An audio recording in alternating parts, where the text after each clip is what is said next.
الحمد لله نحمده ونستعينه ونستغفره ونعوذ بالله من شرور أنفسنا وسيئات أعمالنا من يهده الله فلا مضل له ومن يضلل فلا هادي له وأشهد أن لا إله إلا الله وحده لا شريك له وأشهد أن محمدا عبده ورسوله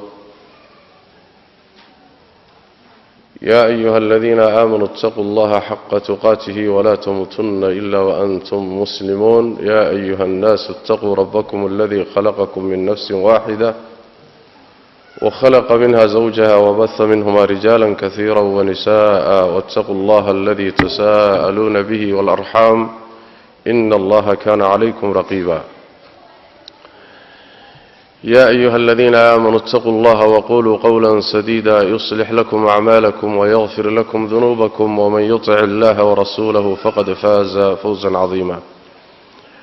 أما بعد فإن أصدق الحديث كتاب الله وخير الهدي هدي محمد صلى الله عليه وآله وسلم وشر الأمور محدثاتها وكل محدثة بدعة وكل بدعة ضلالة وكل ضلالة في النار أيها الأخوات في الله السلام عليكم ورحمة الله وبركاته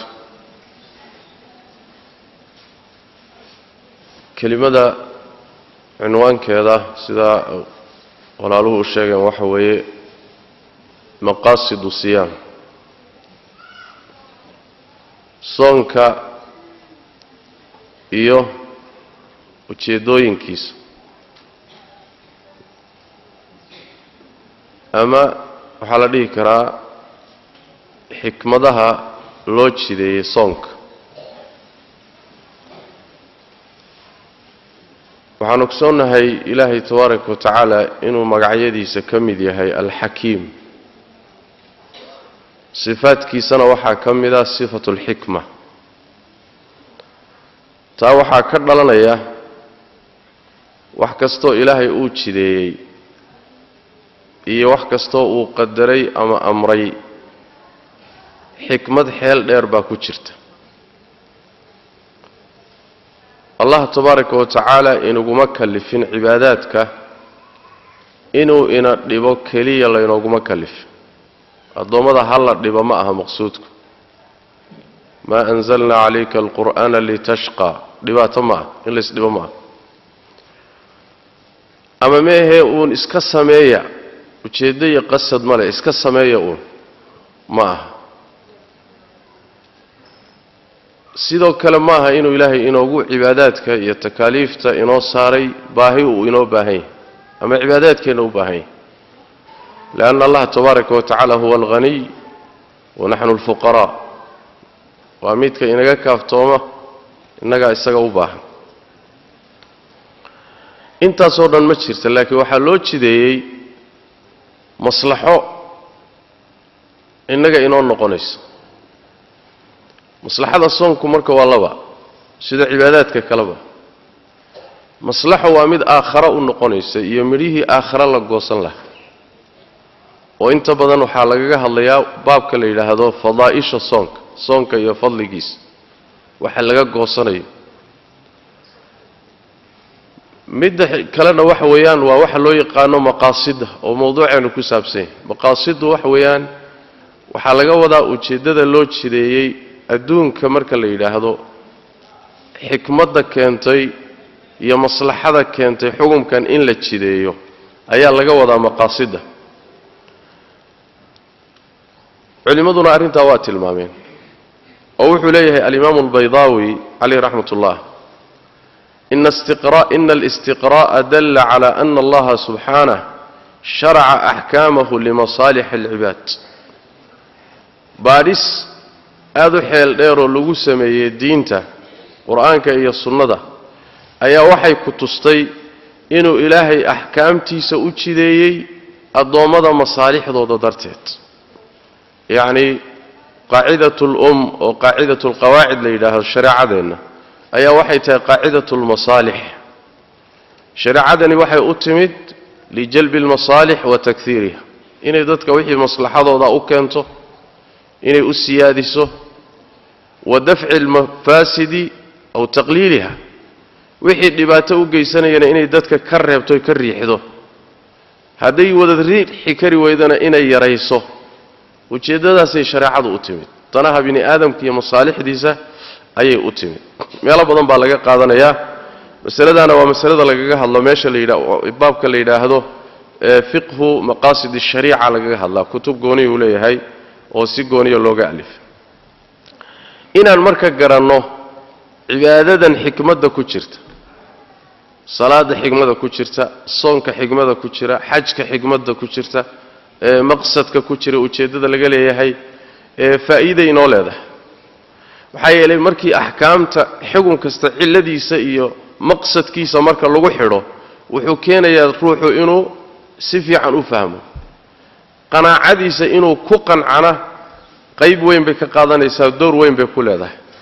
maxaa yeelay in badanoo dadka ka mid ah cibaadadana way dhadhamaysaa cibaadada markaad maqsuudkeeda fahmayso cibaadadu waa kuu dhadhamaysa haddii kaloo cibaadada aadan maqsuudkeeda iyo dhuuxeeda iyo midhaheeda fahmaynin ujeeddada laga lahaa ee loo jideeyey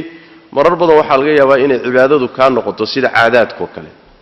wax uun aad soo gaadhay ood iska samaynayso laakiin aan ruux lahayn oon dhadhan lahayn oon macaan lahayn oo ruuxii uusan ku raaxaysanaynin ayay isu beddelaysaa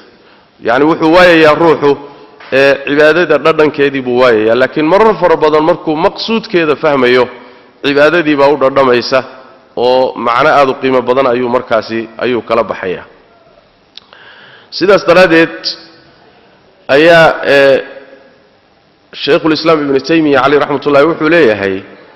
man fahima xikmata ashaarici kana huwa alfaqiihu xaqan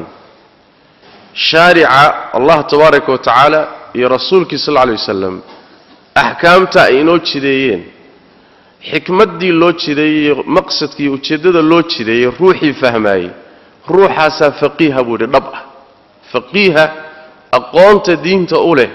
ee si dhab ah waa kaasuu leeyahy waxay tilmaamaysaa marka arrintaasi fiqhiga dhabtii waxa weeyaan inaad maqaasidda shareecada aad ilmaan u leedaho axkaamta iyo aad isku xidho maqaasideeda aad isku xidho mar kalea wuxuu leeyahay sheikhulislaam ibnu taymiya caleyh raxmatullah khaasatu lfiqhi fi ddiin macrifatu xikmati ashariica wa maqaasidiha wa maxaasiniha yacni fiqhiga iyo fahamka diinta khaasadiisu waxa weeye in aad garato xikmadda shareecadu ay shaygan u jidaysay maqsadkiiyo ujeeddaday ka leedahay maxaasinta iyo wanaagga ay diintani leedahay iyo axkaamteedu inaad arrintaa heshaayey ayaa waxay tahay buu leeyahay fiqhiga dhabta ah oo diinta la fahmo arrintaasi marka waxay leedahay macno weyn qayb weyn bay ka qaadanaysaa sidii aan cibaadaadka rabbi iyo takaaliifta shareecada siday ahayd ugu fulin lahayn inuguna fududaan lahayn marar badan waxaa jirta axkaamta shareecada soon ha noqoto salaad ha noqoto xajka sakada qaar ka mida waa la fahmi karaa markaaba maqsuudka iyo ujeeddada laga leeyahay qaar ka midana waxaa laga yaabaa inay inoo bixi weydo maxaa duurka 4 ragcadood looga dhigay maxaa maqribka 3 looga dhigay maxaa cishaha 4 looga dhigay ujeeddada ku jirta maxay tahay maxay 5 u noqon weydaa ama 6 looga dhigi waayo waxaa laga yaabaa maqsuudka ku jiraay inuu inoo bixi waayo oon soo saari kari weyno laakiin taasu macnaheedu maaha inuusan maqsuud lahayn inaan xikmad lagu salaynin ma ah ee innagaa garan la aqoon yarideenay ku tusiyo wamaa uutiitum min alcilmi ilaa qaliilan aqoonta waxa laynaga siiyey baaba in yar ah sidaas daraaddeed waajibaadka shareecada iyo waxaan ilaahay inoo jideeyey wixii xikmaddiisa aan garannana waan raadinaynaa wixii xikmaddiisa iyo maqsadkii loo jideeyey aan garan weynana sidiisaan ku qaadanaynaa duuduub baan ku liqaynaa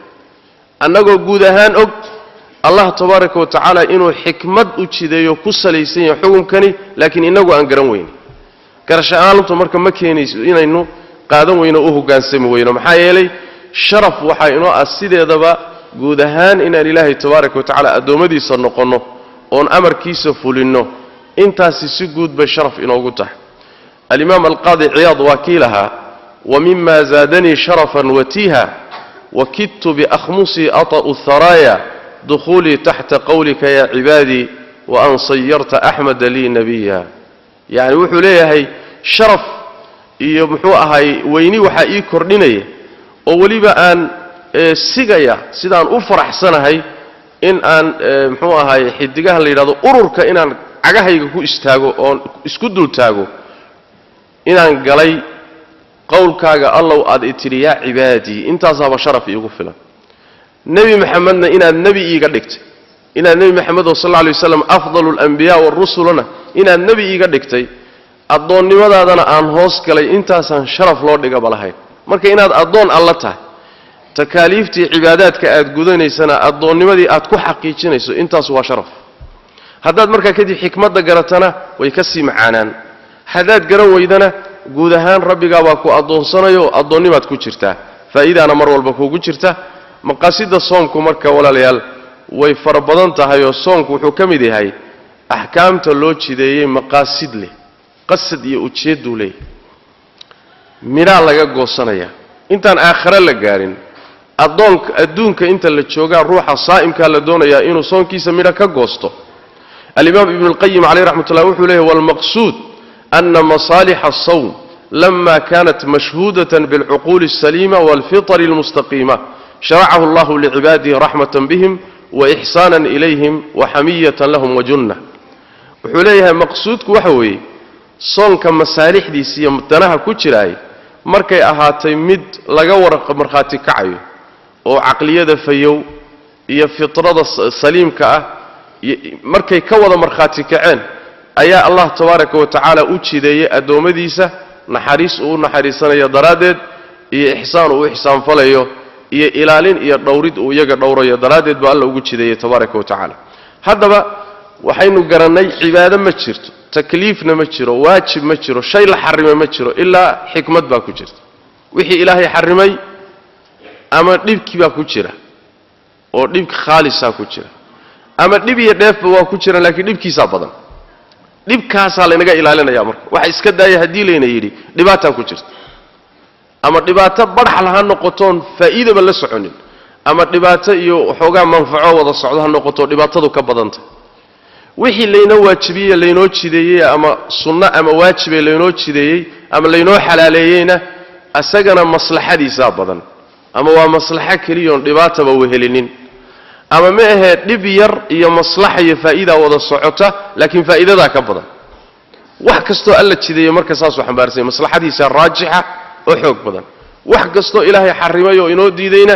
mafsadada iyo dhibaatada ku jirta ee ina soo gaadhaysa ama aakhiradeenna ama adduunkeenna ayaa raajix oo fara badan soonka markaanu nimaadno soonka masaalixda loo jideeyey maxay tahay intaan aakhiraba la gaadhin waxaa la doonaya inaan soonkeenna ka goosanno iyo xikmadda alla u jideeyey tabaaraka wa tacaala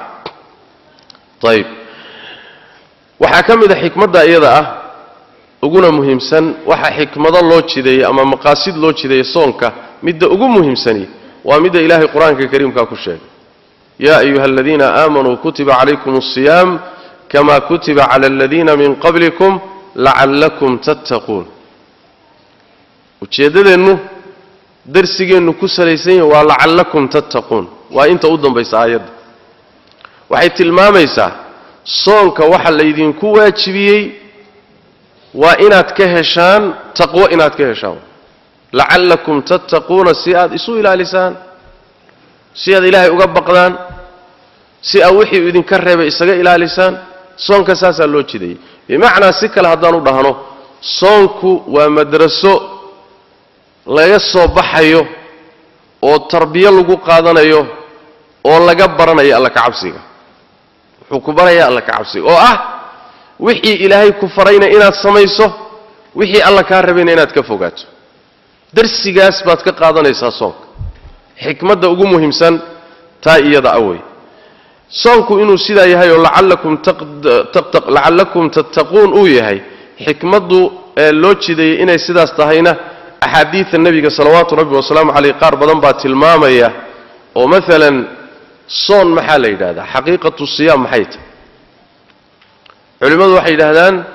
alimsaak can almufatiraat fii nahaari ramadaan soonka waxyaalihii jabinayay in layska ilaaliyo maalinka ramadaan laakiin macnuhu intaa waa ka guda wen yahay alimsaak can almuxaramaat fii nahaari ramadaan wax kastoo ilaahay xarimay waa inaad iska ilaaliso taqwaduna taa iyadaa wey lacallakum tattaquun ilan taqwadu sooma aha inaad la timaado wax adiga iyo ilaahay cadaabkiisa iyo cadhadiisa idinkala celiya idinkala teeda gaashaankaaga noqda maalinta qiyaamada oo muxuu noqon karaa waa inaad fartoonto wixii uu ku faray wuxuu kaa reebayna ka fogaato taasaa wuxuu noqonayaa xijaabkii adigiyo naarta idinkala celin lahaa taqwaduna macnaha wey adigoo ilaahay dartii u samaynaya qalbigay marka hore ka soo go'aysa axaadiista nebiga u fiirsan salawaatu rabbi wasalaamu caleyh markuu soonka tilmaamayey nebigu wuxu uhi sal lla lay waslam laysa asiyaamu min alakli washurb soonku ma aha inaad cunitaanka iyo cabitaanka iska dayso inaad cuntada iyo cabitaanka iyo galmada iyo inta soonka jabisay intaa uun iska ilaaliso taasi soon ma aha buu nebigu yuri sal lla lay waslam inama asiyaamu min allagwi waalrafath soon waxaa la yidhaahdaa inaad iska ilaaliso dhaqan xumada iyo af xumada soonku waa kaasuu rasulku yuri sal lla lay waslam markaasaa wuxuu yidhi fain saabaka axadun aw jahila calayka faqul innii saa'imun innii saa'im adoo sooman hadduu ruux xumaan kugula kaco ama uu kugu xadgudbo ama kula caytamo hala caytami waxaad tidhaahdaa waan soomanahay macnaheedu muxuu yahay waan xakamaysnahay haddaadan soomanayn ruuxa intuu ku yidhi inaad ku tidhahdaa laguu ogolyahay hadduu ku caayo intaad ku yidhi inaad dhahdaa laguu ogolyahay laakiin haddaad sooman tahay maya waxaad tidhahdaa waan soomanahay sababtu maxay tahay maalinka aad sooman tahay iyo maalinka kale isku mid maaha soonkaa wuxuu ku siinayaa darsi la yidhaahdo xubnahaaga oo dhan baa xakamaysan carabkaagu waa xidhan yahay gacmahaagu way sooman yihiin indhahaagu waa sooman yihiin dhagahaagu waa sooman yihiin lugahaagu waa sooman yihiin qalbigaagu waa sooman yahay adigoo dhan soonkaad ku jirtaa laakiin keliya calooshaa sooman xubinka tarankuna waa sooman yahay intaa keliya taa soon ah nebigu waa diiday salawaatu rabbi wasalamu caleyh soon maa waxaas lacallakum tattaquun marka xikmaddu waxa weeye soonku inuu alla ka cabsi ku geliyo inuu noloshaada wax ka bedelo inuu wax kaa bedelo waxyaalo badanood qasan jirtay intaadan soomin oo ramadaan soo gelin waa inuu kaa gooyo waxyaalo fara badanoo waajibaadoo dayici jirtay waa inuu soonku kugu xambaaro waa inuu noloshaadii bedelo wa dabeecadaadii bedelo dhaqankaagii bedelo haddaadan midhahaa ka goosanin maqsuudkii iyo ujeeddadii soonka laga lahaa maadan gaadhin weli xikmaddu marka saas weeyo lacallakum tattaquun xadiidkii kalena waa kii ahaa xadiidu abi hurayra fii saxiixi albukhaari nebigu uhi sal lla lay wasalam man lam yadac qawla aلzuuri waalcamala bih falaysa lilahi xaajatun fi an yadaca طacaamahu washaraabahu ruuxii aan iska daynin oo aan ka tegin hadalka zuurka xun iyo camalka xun ee zuurka ah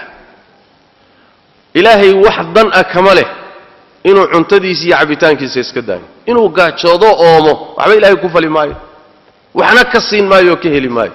marka inaad iska gaajooto iska oonto macno ma samaynayso laakiin macno samaynaya soonka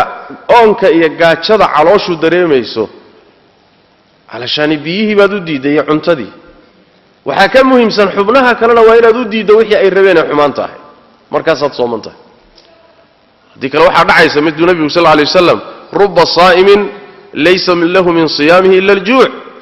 waxaa badan dad sooman oo soonkooda aan ka helaynin gaajo waxaan ka ahayn waa gaajaysan yihiin waa af xidhan yihiin laakiin wax midho ah iyo wax faa'iidaa iyo wax ajiro ka helayaan ma jiro soonkooda oon ka ahayn waa gaajaysan yihiin waa ooman yihiin bas laakiin midho ma leh saas daraaddeed maqsuudka soonka waa inaan fahanno maqsuudka ugu muhiimsan soonku waa inuu ku bedelo dib isu weydii marka maxaad ka faa'iiday soonka waxaa laga yaabaa xaalkaagu siduu ahaa inay bishu kuugu dhammaato waxaagii aad qasanaysay xaaraantaad ku jirtay edabdarradii dhaqanxumadii waxaagii ramadaan markuu dhammaadaba horaad ka sii wadanaysa ramadaanka intuu jirayna waad iska qasqasanaysa waajibaadkii diinteed dayacaysa waad iska sii dayacaysa halkaa waxaa ka soo baxaya soonku kuma gelin midhihiisii maadan goosanin maqsuudkii iyo xikmaddii loo jidaya maadan helin halkaasay ka soo baxaysa ujeeddada ugu weyn marka taa iyadaa weeye alimaam ibnu rajab calayh raxmatullah waxa uu leeyahay ahwanu asiyaami tarku asharaabi waاlطacaam soon waxaa ugu fudud inaad cuntadii iyo cabitaanka iska dayso soon intaasaa ugu fudud laakiin maxaa ugu adag inaad xanta iska dayso isku dirdirka inaad iska dayso afxumada iyo cayda inaad iska dayso dhaqan xumada inaad iska dayso kaasaa u adag laakiin cuntadii cabitaanka nin walba waa iska dayn karaa ya nin walba iska dayn karaa tanaa laakiin waxay tahay muctaraga ugu khatarsan ee lagu kala hadhayo lagu kala baxayo markaasuu wuxuu ka keenay jaabir bin cabdillaahi inuu yidhi idaa sumta falyasum samcuka wa basaruka wa lisaanuka ya markaad sooman tahay ha soomo dhagahaagu ha soomeen heese iyo muusig iyo filimo iyo musalsalaad baad yaad dhegaysanaysa indhahaagu ha soomeenoo xaaraamta daawashadeeda ha ka soomeen carabkaagu ha soomo ha ka soomo can ilkadibi waalmaxaarim beenta iyo waxyaalaha ilaahay xarimay carabkaagu ha ka soomo wadac ada aljaar dariska aad dhibaysa daa walyakun calayka waqaarun wasakiina yowma sawmik maalinta aad sooman tahay korkaaga ha ka muuqdo xasilooni iyo deganaansho iyo kaadsiyooni dhaqankaagii iyo akhlaaqdaadii baa isbedeshay fudfudaydkii ma jiro walaa tajcal yowma sawmika wa yowma fitrika sawaa'a maalinta aad soomantahay iyo maalintaad afuran tahayna isku mid ha ka dhigin waa inay kala duwan yihiin oy dhaqankaaga bedelaan akhlaaqdaadii qaab dhaqankaaga iyo kulli inay bedelan tahay ayaa loo baahan yahay afarkaasi jaabir bnu cabdillaahi baa laga wariyaa radia allahu tacaala canhu wa ardaa sidaas daraaddeed ayaa loo baahan yahay soonkeenna inaynu duruusta qiimaha badan kala baxno iyaga ayaana kula saaxiibay soonku hadduu dhammaado bishu inoo dhammaato kii cunto keliya iska daaya cuntadii waa u furmaysaa cabitaankii waa furmaya wixii galmadii waa furmaysaa hawlihii laynoo diida waa furmaya laakiin darsiga weligaa kula socon doona sanadka iyo sannado dambana kula socon doona waxa weeye waa maqsuudka haddaad la baxdo haddaad alla ka cabsi faa'iidaysato soonku ku bedelo isbeddelkaasaa wuxuu kula socon doonaa weligaa waa midhaha ugu muhiimsanee marka laga goosto oo loo baahanya inaynu ogaano alimaam abu xaamidin alghazaali ayaa ixyaa culuumuddiinka wuxuu ku leeyahay iclam ana asawma alaau darajaat ana asawma alaau darajaat soonku waa saddex darajo buy sawmu alcumuum wa sawmu alkhusuus wa sawmu khusuusi alkhusuus buy soonka iska dadweynaha dadka badankood ay sooman yihiin soon ay dad khaasa sooman yihiin iyo soon kuwa khaaskaa kuwa ka sii khaasan ay sooman yihiin saddexdaa weeyaan ayib faama sawmu alcumuum fahuwa kafu lbaطni waalfarji can qada'i shahwa soonka dadka guud waa midka calooshana laga celiyo cabitaanka iyo cuntada xubinka tarankana laga celiyo shahwada loo diido kaa waa sawmu alcaama waa sawmu alcumuum weeyabu wa ama sawmu alkhusuus dadka khaaska iyo soonka khaaska waxa weeye kafu alsamci waalbasari waallisaani walyadi waalrijli wasaa'ir aljawaarix can alaahaam waa inaad yani maqalkaaga iyo araggaaga iyo carabkaaga iyo gacantaada iyo lugtaada iyo xubnahoo dhanba inaad dembiyada ka celiso ood iska xanibto taana waa sawmu alkhusuus buu yidhi sawmu khusuusi alkhusuus dadka khaaskaa kuwa ka sii khaasan soonkoodana wuxuu yidhi waa sawmu alqalbi can alhimami addaniya waalafkaari addunyawiya wa kafihi cama siwa allahi tabaaraka wa tacaala bilkuliya waxaa la yidhaahdaa inuu qalbigaagu soomo oo waxyaalaha xunxune uu doonayo inuu ka soomo afkaarta dunyawiga inuu ka soomo inuu ka soomo oo ka reebtoomo bilkuliya wax kastoon alla ahaynba inuu ka baxo qalbigu kaa waxaa la yidhaahdaa waa sawmu khusuusi alkhusuus buui marka dadku waa kala gedisan yihin oo soonka ajirka laga bixinayaad ka garanaysaan oo soonka kolba qiyaasta uu ruuxuu soonkiisu yahay iyo qualitiga uu leeyahay iyo tayada soonka sidaad toonkaa u tayayso yuu ajirkaagu noqonaya marka inaan soonka tayayno oo soon macno le la soomo xikmadda ugu weynaan ka faa'iidaysanayna taa iyadaa weeye maxaa yeelay waxyaalaha dunuubtii shaki ma leh soonkeenna ayay dhaawacayaan wuxuu yidhi abu hurayre waxaa laga wariyaa alghiibatu takhriqu asiyaam walistikfaaru turaqicuh faman istataaca minkum an yajii'a bisawmin muraqac falyafcal wuxuu yidhi soonku wuxuu dilaaciyaa waxaan u jeedaa xantu waxay dilaacisaa soonka ilaahay markaad dembi dhaaf aad weydiisatana dilaacii ay xantu ku samaysay soonkaaga ayay istikfaartu toshaa oy hagaajisaa markaasaa wuxuu yidhi ciddii kari karta inay la timaado soon toltolan ha la timaado buuri soon intaad dunuub ku dul dilaacisay oo daawacday isagoo dhanba sakaraada oo rafaadsan ilaahay haddaad rabto inaad ula tag haddaad soon rafaadsan rabto inaad ilaahay la hortagto aday kuu taallaawa alimaam ibnu rajab calayhi raxmatullaahi aharkaasuu tacliiqiyo wuxuu yidhi fasiyaamuna hada yaxtaaju ila istikfaarin naaficin wa camalin saalixin lahu shaaficin kam nakhriqu siyaamana bisihaami alkalaam uma nuraqichu waqad ittasaca alkharqu cala alraaqici sidaasuu yidhi yacni wuxuu leeyahay soonkeennu wuxuu u baahan yahay inaad ilaahay dembi dhaaf weydiisigiisa aan ku kabno oo aan ku hagaajinno oo dilaacii soo gaadhay aan ku tolno camal saalix oo wanaagsan oo soonkeenna u shafeeca soonkii xoojiya isagana waa u baahannahay imisaan soonkeenna dhaawacayna oon dilaacinaynaayo leebabka hadal aan macno lahayn ood iska gantay leebkiisii ka dhashay ayaa soonkaaga gelaya kadibna waxaan isku dayaynaa inaan toltolnoon hagaajinno oo dhibkii gaadhay aan ka saarno marar badanna waxaa dhacaysa marada aad tolayseed hagaajinayso inayba tolitaankii kari weydooo dilaacu aad u weynaado hadduu dilaacu weynaado tolmo ma aqbalay waa meesha la yidhahdo ittasaca alkharqu cala alraaqic ninkii tolahayay marada dilaacii baaba ka weynaadayba ma toli karaba waa markay khaladaadkaagu bataan yaa toli kara way soonkaaga yaa se hagaajin karaya waa hallaabay sidaas daraaddeed darsigaasi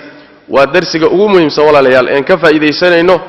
bishan barakaysan iyo soonkeeda lacallakum tattaquun waa inuu alla ka cabsi inoo siyaadiyo faa'iidada labaadeen ka helayno soonkeenna waxa weeye ama maqsadka labaad ee loo jidayo soonka taskiyatu nafs inuu naftaada soonku daahiriyaa la rabaa taskiyeeyo hagaajiyo nafta inaad taskiyeysood ka shaqaysood hagaajisana waxaa ku xidhan liibaantaadaa ku xidhan inaad naftaada dayacdo oo aadan ka shaqaynin oodan tarbiyaynin oodan hagaajiyinna waxaa ku jirta khasaarahaaga allah tabaaraka wa tacaala wuxuu dhaartay 10 dhaarood buu qur-aanka dhexdiisa ku dhaartay 10 dhaarood oo isku xigta shayga lagu dhaaranayo muxuu yahay qad aflaxa man zakaaha waqad khaaba man dasaaha waxaa liibaanay ruuxii nafta daahiriyo hagaajiya waxaa khasaaray ruuxii naftiisa halleeya oo khariba 10 ka dhaarood arrintaasay ku yimaadeen marka liibaantaadu waxay ku jirtaa inaad naftaada ka shaqayso inaad naftaada daahiriso inaad naftaada muxuu ahay dadaal ku bixiso khasaarahaaguna wuxuu ku jiraa inaad nafta faraha ka qaado hawadeeda u dayso shaytaanka ay raacdo waxay doonto samayso aad iska daba raacdo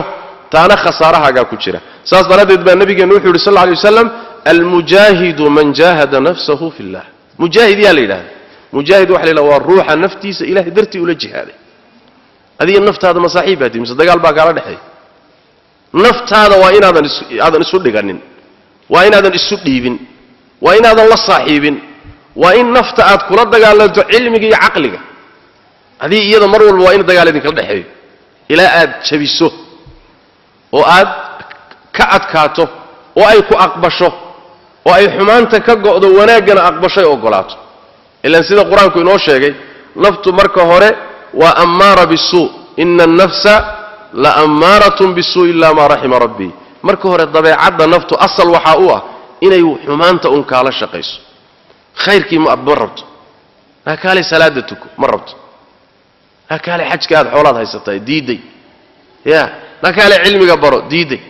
naa khayr sheeg diiday wanaag kulama rabto xumaantana wayba ku hor ordiba iyadaa ku jiidan saas daraaddeed waa ammaara bisuu dabeecaddeedu waa saa laakiin ilaahay tabaaraka wa tacaala wuxuu ina siiyey wax aan kula dagaalami karno iyo hub aan u isticmaali karno waxaa lagu yidhi wakaa cadow bay ku tahay iska celi haddaad marka la dagaalanto way ku aqbali marka dambe waxoogaa marka hore way isyara giijino waxoogaa inay hoggaanka aqbashay isyara diidiyo way isyara giijino madaxay taagiyo laakiin markaad xoog ula dagaalanto marka dambe waa ku aqbalaysa marxalo waxaad gaadhaysaa ammaara bisuu intay ka timaado bay waxay imaan doontaa marxalo la yidhaahdo lawaama laa uqsimu biyawmi alqiyaama walaa uqsimu binnafsi allawaama taluumu saaxibaha wayaluumuha saaxibuha iyadii baa saaxiibkeedii ruuxa ay ku jirtay bay dagaal ku haysa marna isagii baa dagaal ku haya mar way lagdi marna isagaa lagday waa marxalad dhexe dagaal adag markaad gashay kadib baa waxaad ka soo kaxaysay inay tahay ammaara bisuu xageed keentay lawaama mar waad lagdi marna way ku lagdaysaa xoogaa way kuu soo dabacday dagaalka markaad ku sii wado ood mujaahadada ku sii wado marka dambe hogaankay si dhaba u qabsanaysaa waxay noqonaysaa annafsu almutma'inna yaa ayatuha annafsu almutma'inna irjici ilaa rabbiki raadiyatan mardiya naf mutma'inna oo khayrka ku xasiloon oo geeridu markay u timaado xasiloon oo qabriga ku xasiloon oo qiyaamo xasiloon oo ilaa jannada ay ka gelayso xasiloon say ku timid dadaal bay ku timid almujaahidu man jaahada nafsahu fi llah soonku marka wuxuu kuugu kaalmaynayaa taskiyatu nafs nafta inaad daahiriso seebuu kuugu kaalmaynayaa siyaabo fara badanoo naftu sideedaba ayada oo khayrlaawo ah oo shar iyo balaayo un ka shaqaysa haddana waxay garabsataa oo garab u ah shaytaanka axaadiista nebigana sal lla alay wasalam waxay tilmaamaysaa ramadaan hadduu soo galo shaytaan waa la xidhay shayaadiintii madaxa adkayd iyo kuwoodii yani waxa maradada ahaa waa la silsiladay oo xabsi baa la geliyey naftii saaxiibkeedii xoogga badnayd ee garab taagnayd waa weyday marka keligeed baa bannaan kusoo dhacday marka waad ka adkaan kartaa marka ramadaanka saas daraaddeed waxaad arkaysaan dad fara badan oo ramadaan intuusan soo gelin naftu siin weyday inay masaajidda soo galaan ramadaan markii la gaadho oo shaytaankii laga xidho naftoodii tabarta darre waa ka adkaanay masaajidday soo galayaan waxaad arkaysaan dadkiioo salaatuleyl tukanayo taraawiix tukanaya hal saac iyo badh baa la taagan yahay ya ramadaan markuu baxana oo shayaadiinta lasoo fasaxana xataa waxa weeyaan 10 daqiiqo salaad sunnaa tuka lagu kari maayo walfiis salaad sunnaa ramadaan markuu baxo maalin sunnaa soon way culays bay kugu tahay laakiin ramadaan oo bil kaamila waxa laga yaabaa hal maalin aadan afurin inaadan dareemin xataa wax culays laana waa kaalmo rabbi way tabaaraka wa tacaala maadaama aan kaalmada haysato marka naftaada waxaad kaga soo hadhaa meel waxaad gaadhsiisaa ramadaanka markii shayaadiintii saaxiibadeeda had la soo daayo meelayna dib uga soo kaban karin soo ma jirta cadowgaaga oo kugu taagnaa oo kaa adkaa haddaad jaanis u heshood lagado ya miyaa laga kacaa ha ka kicin cadowgaaga saaxiibtaa oo aad islayn jirteen oo dagaal idinka dhexeeyo laakiin kaa adkayd oo kaa xoog badnayd haddaad maalin jaanis u hesho ood beerka kaga fadhiisato si fiican baa loo jalciyaa ina kaa daba imaane soo ma markaasaa meel fog la gaadhsiiyaa sidaas daraaddeed naftaada maadaama ramadaan lagaaga kaalmeeyood ka adkaatay meel saar ramadaanka meelayna ka soo noqon karin oyna ka soo kaban karin gee taskiyatu nafsidu waxay ka mid tahay marka waxyaalaha bisha ramadaan laga faa'iidaysanayo oo maqaasiday ka mid tahay alimaam alkamaal ibnu hamaam imaam ka mid a fuqahadii xanafiyada wey wuxuu leeyahay ina asawma yuskinu nafsa alammaarata bisuu wayaksiru sawrataha fi lfuduuli almutacalliqa bijamiici aljawaarixi min alcayni wallisaani waluduni walfarj walidalika qiila ida jaacat الnafsu shabacat aw shabicat jamiicu alacdaa waida shabicat jaacat kulluha wuxuu yidhi soonku wuxuu xasiliyaa naftii xumaanta dadka fari jirtay kibirkeediiyo isla weynankeediina wuu jabiyaa markaasaa arrintaa waxay ka muuqanaysaa xubnihii bay ka muuqanaysaa carabkii gacmihii lugihii bay ka muuqanaysaa saas daraaddeed baa waxaa la yidhahdaa buu yidhi naftu markay dheregto naftu markay gaajooto xubnaha dherga markay naftu dheregtana xubnaha gaajooda cagsi waa marka waxaa kuu kaalmaynaya soonkaa kuugu kaalmaynaya arrintaasi marka inaynu faa'iidadaa kala baxno insha allahu tacala waa macnaha ugu weyn saas daraaddeed baa nebigu sal alla alay wasalam wuxuu ku tilmaamay soonku inuu junno yahay waa gaashaan naartuu gaashaan kaaga yahay macaasida iyo dunuubtana gaashaan buu kaaga yahay naftaada iyo shahawaadkeeda iyo shubahaadkeedana gaashaan buu kaaga yahay macaanida ugu waaweynaynu ka faa'iidaysanayna waxaa ka mid a qodobkaas oo ah nafteennii in ay la taskiyeeyo soonku tarbiyeeyo waxaa ka mid ah maqaasida loo jideeyo soonka shaydaankaoo cadowgeenna rasmiga ah isagana saynu uga adkaan lahayn oo isaga celin lahayn buu soonku inoogu kaalmaynaya xageeba inoogu kaalmaynaya nabigeennu wuxuu yidhi sal alla alay wasalam ina ashayطaana yajri min ibni aadama majra dam shayطaanku ibni aadamka wuxuu maraa oo ka maraa meesha dhiiggu maro xididada dhiiggu maro buu shayطaanku maraa halkaasuu maraa kadibna qalbigu aadaa meeshaasuu bini aadamka ka waswaasiyaayo xumaanta ku akhriya ibni aadamka marka cuntada laga joojiyo oo cabitaanka laga joojiyo oo uu gaajoodo oo uu oomo dhiiggii xididada marayay baa yaraanaya xididadii baa cidhiidhi galaya shaydaanka markiisii waddadii uu marayay baa marka cidhiidhi noqonaysa waxaa yaraanaysa marka saamayntii uu shaydaanku bini aadamka ku lahaa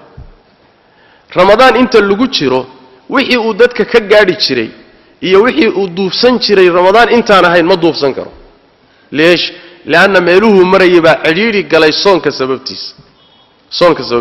saasaa xadiidku tilmaamaya marka waxay tilmaamaysaa maadaama yani waxa weeyaan ilaahay tabaaraka wa tacaala bishaa barakaysan iyo soonkeedaasi muxuu ahaayey meelihii shaydaanku inaga geli lahaa cidhiidhi ay gashay iyo isagiioo laynaga xidhay intaba waxay kuugu kaalmaynaysaa inaad shaydaanka isagana ku guulaysato sidii aad uga taqallubi lahayd shahwadii buu jebinayaa soonku bini aadamkana meelaha ugu muhiimsanee shaydaanku ka soo galo waa laba iridood waay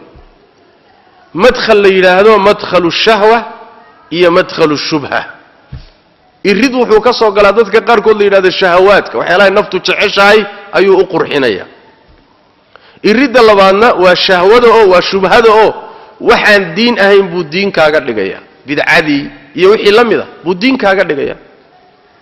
labada iridoodba dadka waa ka soo galaa labadii iridood marka mid ka mida oo shahwadii ah soonkaa jebinaya waa kii nebigu sal lay slam markuu dhallinyarada la hadlayay wuxuu yidhi yaa macshara ashabaab man istataaca minkum albaa'ata falyatazawaj dhallinyaradii ruuxii kharashka guurka ka bixi kara oo heli kara ha guursado buu rasulku sal lay slam fainahu aqadu lilbasari waaxsanu lilfarj maxaa yeelay isha inaad reebto xubinka tarankana ilaaliso soonkaa kuugu kaalmaynaya waman lam yastatic facalayhi bisawm yani waxaan ujeedaa guurkaa kuugu kaalmaynaya ruuxii kari waayo soonka guurka kharashkiisa ruuxii kari waayana ha sooma buu rasuulku yidhi sal lla alay wasalam fainahu lahu wijaa waa dhufaan shahwadaadii buu jebinaya soonku marka shahwadii buu jebinaya laanna shahwadu say ku timaadaa dareenku wuxuu ku yimaadaa shahwada cuntada iyo cabbitaanka nafaqada ka dhalatee jidhka gasha ayaa keenta sideedaba mar haddii cuntadiina la yareeyo cabbitaankiina la yareeyo shahwadiina yaraata wabitaali shaydaan iriduu kaa soo geli lahaana asaguna waa cidhiidhiyamay shaydaanna waa laynooga kaalmeeyey mar waa la xidhay marna waxyaaluhu inugu soo geli lahaa iyo riduu inaga soo geli lahaa baa qaar la cidhiidhiyey qaarna waaba la xidhay waxaasoo dhan waxay kugu kaalmaynaysaa marka in aad iyadana cadowgeenna rasmiga ina shayطaana lakum caduwan faاtakhiduuhu caduwa cadowgeenna isagana inaynu ilaa xaddima aynu yani waxa weeye guul ka gaadhno ayuu isagana inoogu kaalmaynayaa soonku sidaas daraaddeed baad arkaysaa in badan oo dadkii shaydaanku qaatay ah oo maanta ka soo baxay xabsiyadiisii ka soo baxay yani waxaad arkaysaan dad badan oon masaajidda aqoon jirin oon salaatuleyl aqoon jirin oon soon aqoon jirin oon qur-aan akhris aqoon jirin oo laga yaabo xataa sadaqa inaysan aqoon jirin bisha ramadaan marka la gaadho meel walba iyagaa u horreeya masaajiddii waad arkaysaa meel walba waa buuxdaa masaajid meel lagaga tukadaa laleeyahy qayb dumar iyo qayb rag iyo meel lagu tukadaa laleeyahy war dadkan xaggee ka yimaadeen ya mar dad qaxa inala soo degay bishii ramadaan ma magaalooyin kalaa inoogu soo guuray maya waa dadku waa dadkeennii laakiin xaggay jireen bilihii kale xabsigay ku jireen shaydaan bay u xidhxidhnaayeen odaygii ay u xidhnaayeen markii xabsi la geliyo isagii laftiisii la qabtay dee maxaabiistii waa soo fakatay maxaabiistii soo yaacday ee xabsiyada shaydaanka ka soo carartay baa masaajidda buuxinaysa sidaas daraaddeed waxay tilmaamaysaa allah baa inoo kaalmeeyo bisha barakaysan cadowgeenna kii ugu khatarsanaa ayaa ilaahay inooga kaalmeeyey ayadana waa maqsad muhim ah waa jaanis ilaahay uu siinayo tabaaraka wa tacaala addoommadiisa in ay khayrka u soo noqdaan oo wanaagga u soo noqdaan cadowgaasi khatarta ana laga tillaabsado oo laga gudbo ayadana waa qodob kale oo fawaa'idda waxay ka mid tahay soonka laba cadow baynu lahayn labadii cadowba sidaasi ayaynu kaga guulaysanaynaa naftana waynu ka guulaysanay oo waa la taskiyey shaydaanna waynu ka guulaysanay cadowga saddexaadna waa adduunyada cadowga saddexaad waa adduunyada iyo dhaldhalaalkeeda oon ku kadsoomayno oon ku khaldamayno iyadana soonka darsi buu kaa siinahayaayo adduunka waxa yaallaayo waxaan ugu jecelahay cuntada iyo cabitaanka adoo baahan oo cuntadii u baahan oo haystay ku hor taal yaad ilaahay dartii uga tagtay cabitaankii sidoo kale adigoo u baahan oo ooman baad ilaahay dartii uga tagtay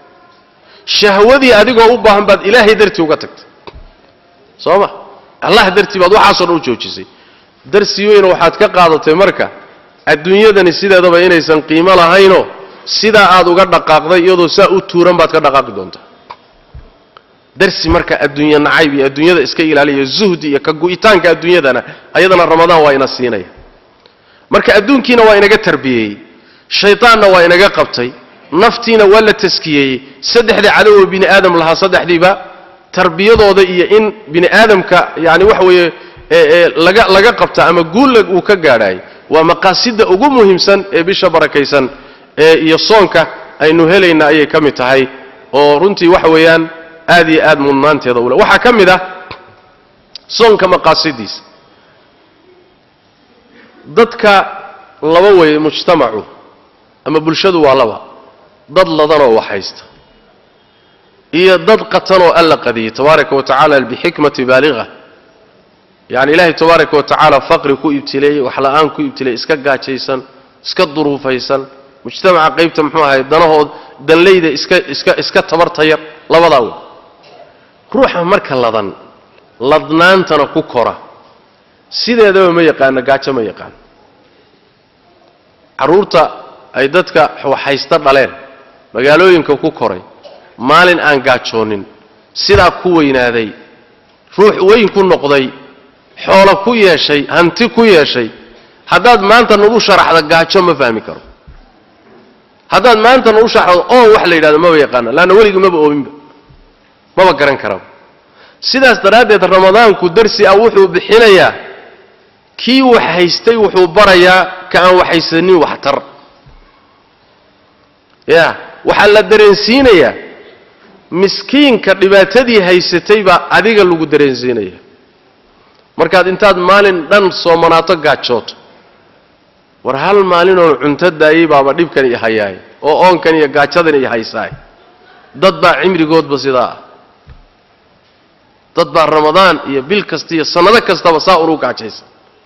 oo dad baa unsaa u ooman anigana hal maalin baan adkaysan lahay hal bil baan adkaysan lahay darsi marka wuxuu ku siinayaa soonku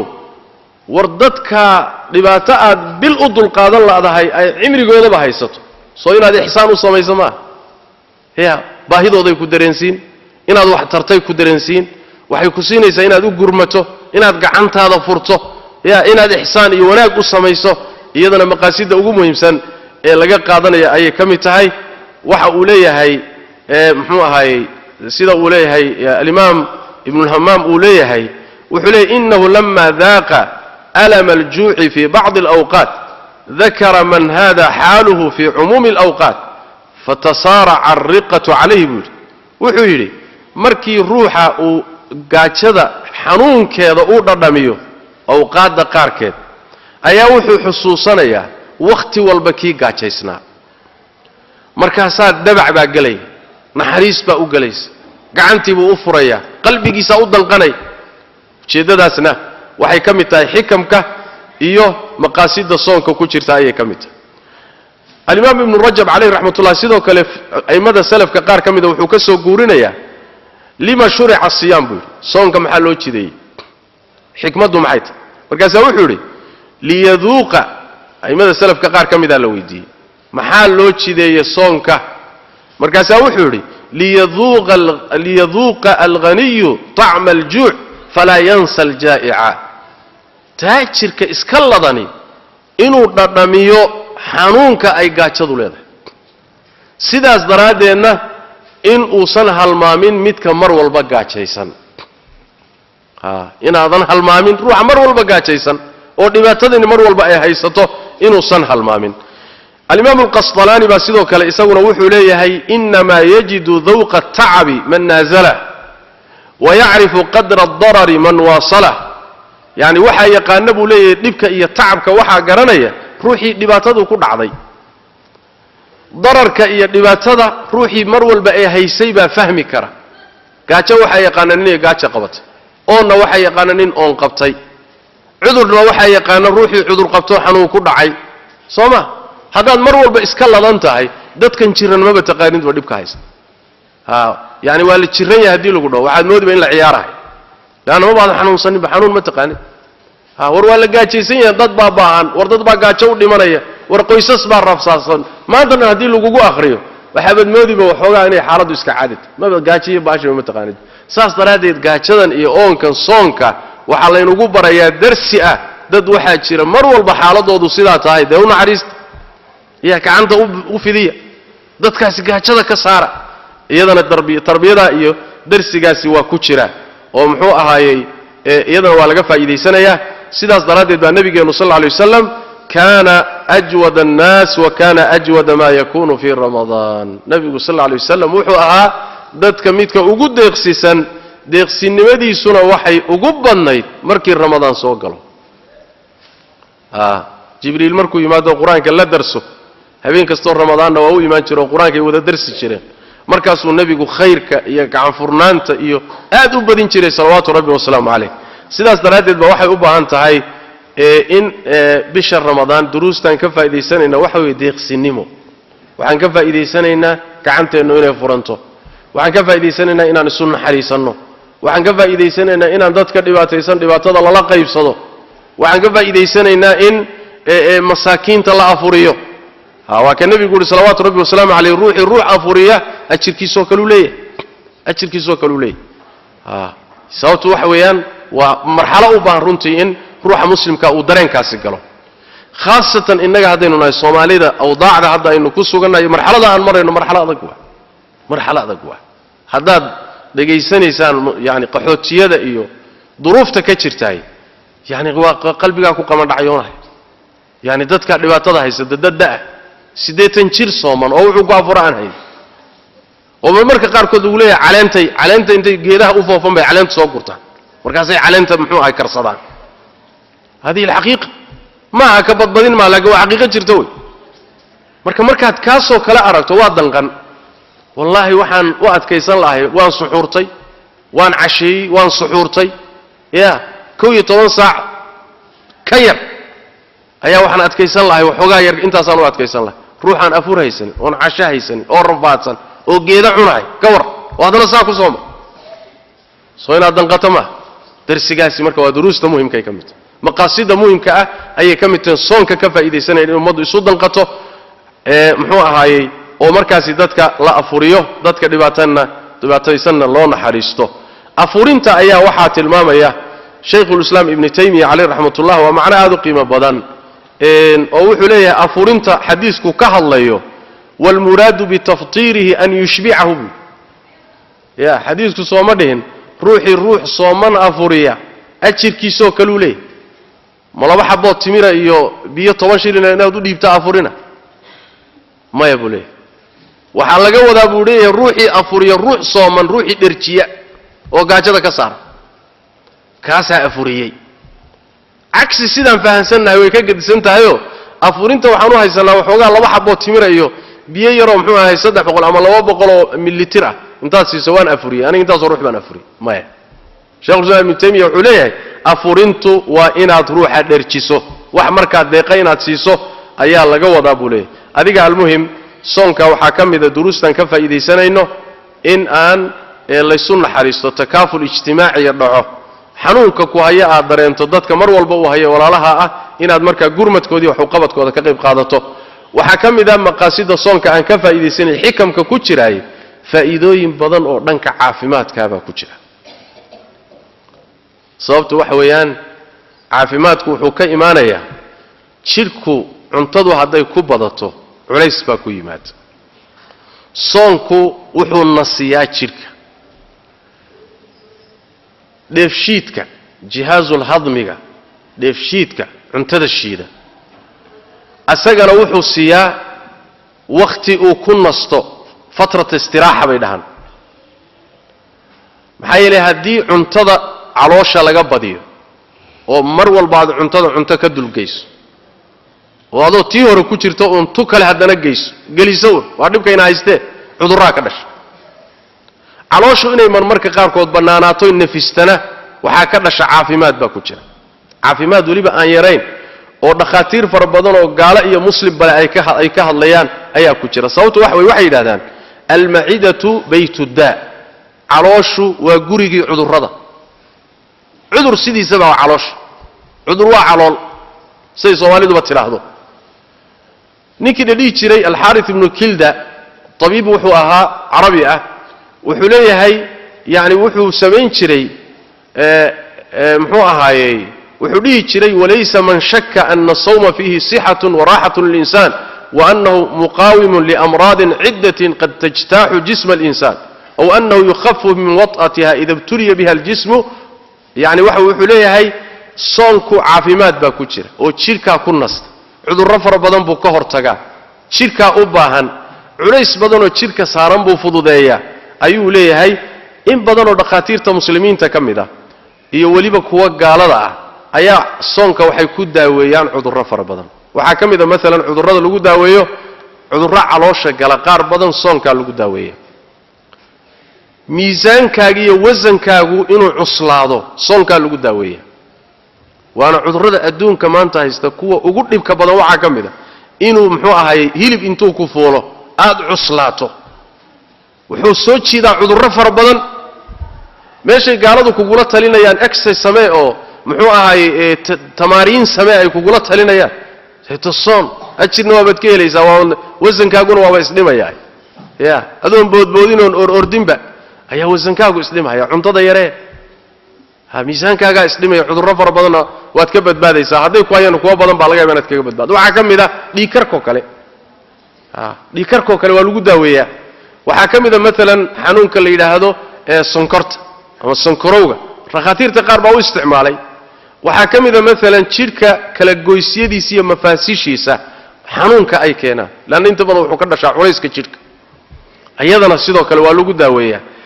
in badanoo atibadii hore ka mida iyo kuwan hadda joogaba gaal iyo muslimba leh ayaa tilmaamaya arrintaa iyada ah oo tajaarib la sameeyey iyo yani tijaabooyin fara badan oo la qaaday inuu soonku caafimaadka qayb weyn ka yahay waxaadna ku garan kartaa nabigeenu sal lla alay wasalam waa kii yidhi weel ibni aadamku buuxiyo waxaa u shar badan calooshiisa weel aad buuxiso calooshaa u shar badan ya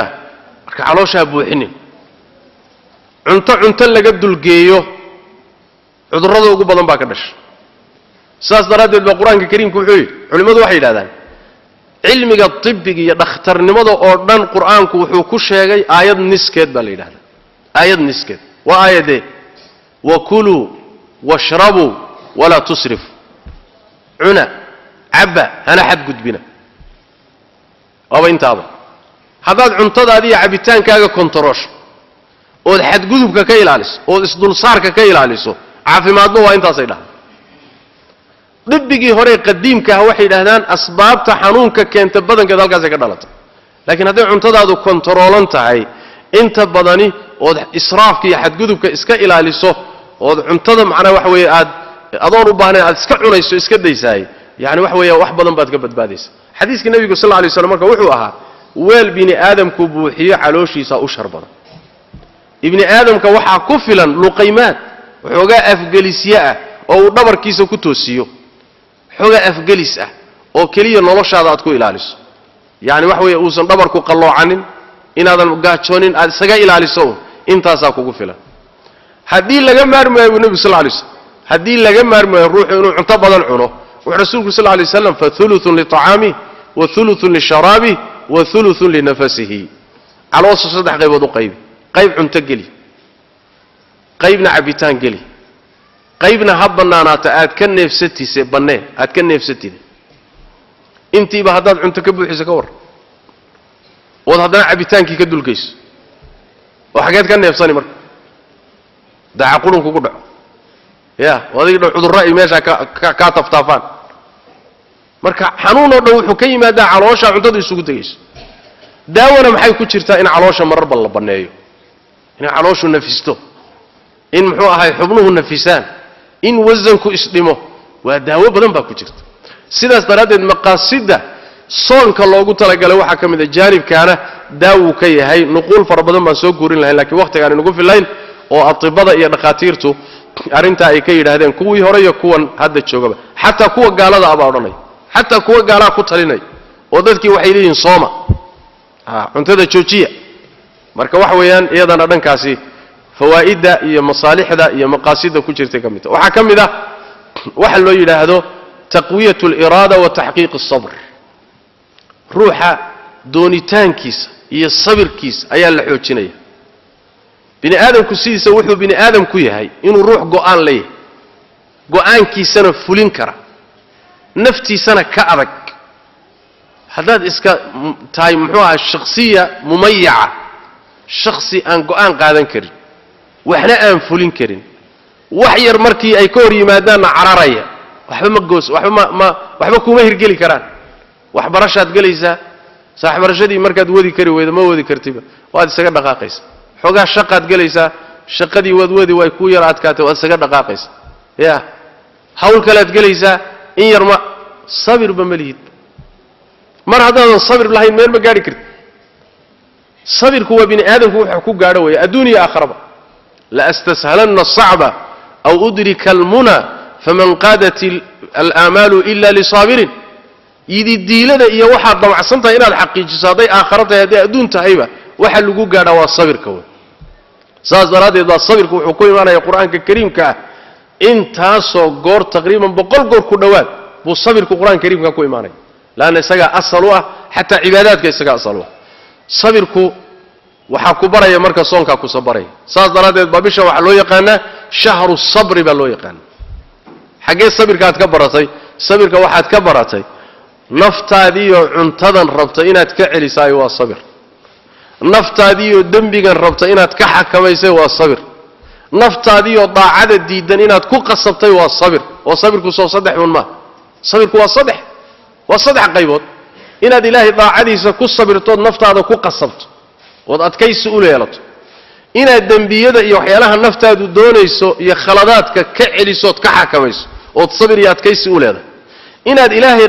qadihiisa iyo qadarkiisa wuxuu ku qorsheeyay oo uu ku xukumay inaad ku sabirto oo adkaysi u yeelatoodan argagixin sabirku waa saddexda intiiba waxa laga faa'iideysanayaa ramadaanka laga faa'iideysanaya soonka laga faa'iideysanaya soonku marka waa darsi muhiim ah oo ruuxa dadnimadiisa soo saaray adaygiisu soo saaraya iraada iyo doonitaan xoog badan buu ka soo saaraya fulin iyo qabasho xoog badan buu ka soo saaraya inma yuwaffa as-sabiruna ajrahum bighayri hisab wa kan nabigu yiri salawaatu rabbi wa salaam alayhi ma u'tiya ahadun ataa'an khayran wa awsa'a min as-sabr ibn sallallahu alayhi wasallam ruux lama siininba waligi siismo ka khayr badan kana guda weyn sabirka bini aadamku wuxuu isku dhaafay waa sabirka marka darsi sabir ah oo aad u qiimo badan ayaa soonka aad ka qaadanaysaa kadibna sabirka waxaad u kaalmaysanaysaa inaad danahaaga ku gaadho waa ka rabbigan yiri tabaaraka wa tacaala wastaciinu bis-sabri was-salaah kaalmaysta sabirka iyo salaada inaad danihiina ku gaadhaan iyo maqaasidiina macna culimadu waxay ku fasireen wuxuu leeyahay ibn qayyim alayhi rahmatullah fa inna as-siyama min as-sabri soonku sabirku kamidi allana quraanka wuxuu ku yiri inma yuwaffa as-sabiruna ajrahum bighayri hisab allah tabaaraka wa tacaala marka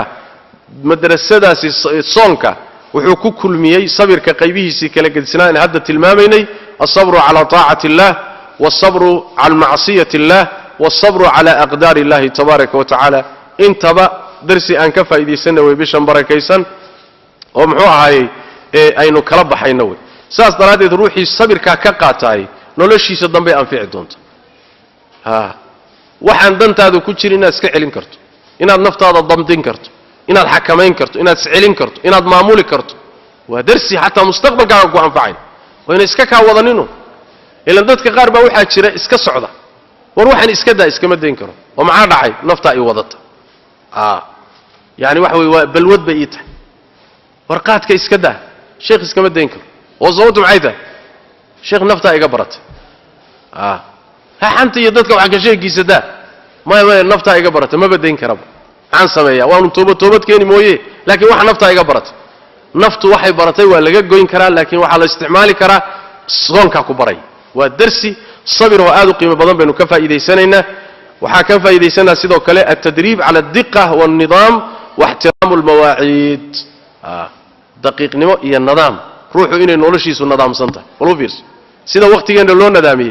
وحال يجلس ورك يقرح ذو بعضه أفورا يا هبين كاسي إسكعنا واجو مركو بري إنتو سنبرين صحورتا مركي واجو بري عنتذا تشوشية أوقات يا النظام باليروسمي أوقات يا النظام كاسي واحد كقب قادنا يساوي بري سبين آدم كتنظيم يا وحاجاتين يا نولشي زين نقطة wax u nidaamsan oo u hagaajisan ayaa iyadana laga faa'iideysanaya waa duruusaha muhiimka ah aynu bisha ka qaadanayno waxa kamid ah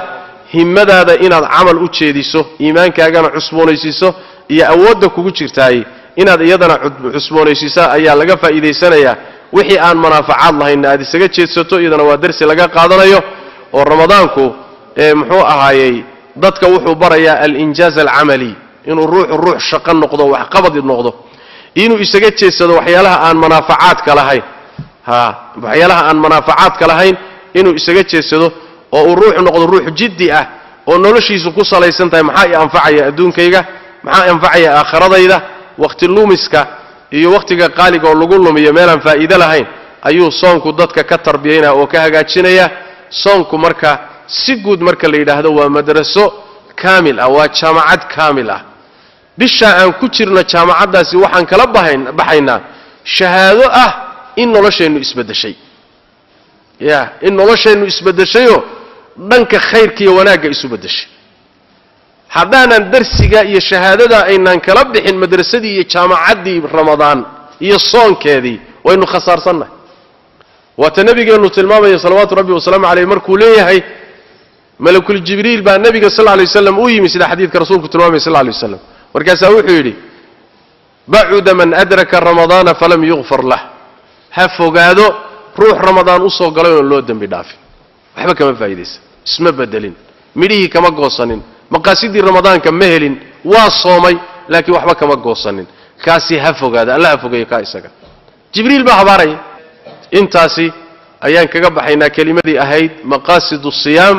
soonka iyo maqaasidiisa iyo masaalixda ku jirta ama masaalix caafimaad ha noqoto ama shaytaan iyo cadowgii hub lagu la dagaalamo ha noqdo ama naftii iyo maada lagu tarbiyeeyo ha noqoto